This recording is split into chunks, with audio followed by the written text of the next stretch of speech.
This is June from Turning Point Life Investment, and this video is for the week ending in January 10th, 2009. Let's start with a 3-year weekly view of the S&P 500 using SPY as the ETF. Now you can see how this week we ended in a down week.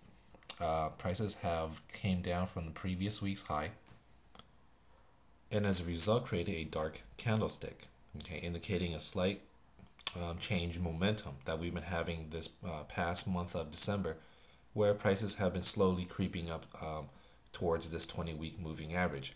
Now, I would say that there's still a slight possibility that we can come up a little bit more and tag this 20-week. But given that the market is already out of oversold and MACD is already above zero, it's pretty much alleviated itself of its overstretched condition that it had back here in November. Okay, so the correction I would say is more or less, it can be complete. As you can see from this prior correction, right? We always want to compare and see how the previous correction, how long it took. This roughly took, I'll say, a good 2 months, beginning July all the way towards the end of August, so beginning of September. And this also started towards middle, I would say end of November, beginning of December, and then it's already towards mid-January already. So it can probably last another few weeks towards the end of January, and most likely at the beginning of February we might get another rollover towards the downside. Now volume has picked up a bit only because traders are back from vacation, and this week you can see we have average volume. At least it's better than below average. All right. Next, going into a 6-month daily on Friday, I guess this is a bad tick. So you can kind of ignore this lower shadow. But basically on Friday we have a dark body candlestick right here. Looking at volume, it is below average or slightly average. Okay, so as well as MACD and stochastic, not really telling us a whole lot. MACD is showing a little bit of divergence, as you can see. Right, we made a new high right here, but the MACD is definitely a lot lower than this previous peak that we had right here. So it's showing a little bit of weakness for the bulls. Support right now, at least the critical support, still remains around the $85 range. And then immediate resistance was the previous high, roughly around the 95-ish right there. Okay, if 85 breaks, we can come back to 82 down here, and also possibly come back and retest 75 as well. Now going into an hourly view, 60 minutes, you can see how these last 3 days we managed to get into slight oversold. And on Friday, the last push down, we can see how even with the MACD is showing a little bit of divergence. Not to mention stochastic is also showing a little bit of divergence.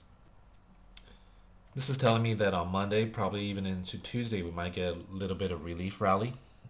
First resistance, I would say probably 92. You can see how 92 was support here. It broke down underneath, and now it's acting as resistance. So if we do get some kind of relief rally, look for some kind of resistance around 92 here. Next, going into the VIX, you can see how we were in oversold territory, only because with the whole month of December, the VIX has been on a steady decline. Now with this recent week of market decline, you can see the VIX jumped up a little bit, tagging this 20-day moving average. Not to mention that prices, or at least stochastic, has come out of oversold, and the MACD is above the zero line to positive territory. So this kind of sets up a possibility of the VIX heading lower. Okay, which could translate into slight bullishness for the market. So going back to the market, it's really hard to say what the market's going to do. We're still pretty stuck between resistance right here, roughly around 95, support right here, roughly around 85. So until we get a nice clear break either above or below, we can't really predict as far as which way the market will go. But overall, this whole month of December has been nothing but consolidation. So you can expect this entire consolidation to continue on for a little bit longer until we get some clear breaking of support down in this area. My take on the market is there is a slight possibility we might get back up to here around 100, but that's probably as high as we'll go for this time being.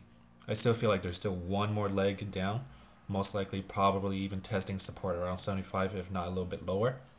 But once that leg completes, then we have a nice multi-month rally from that point on. But overall, I still think there's still one more possibility of one more leg down as soon as this consolidation is done.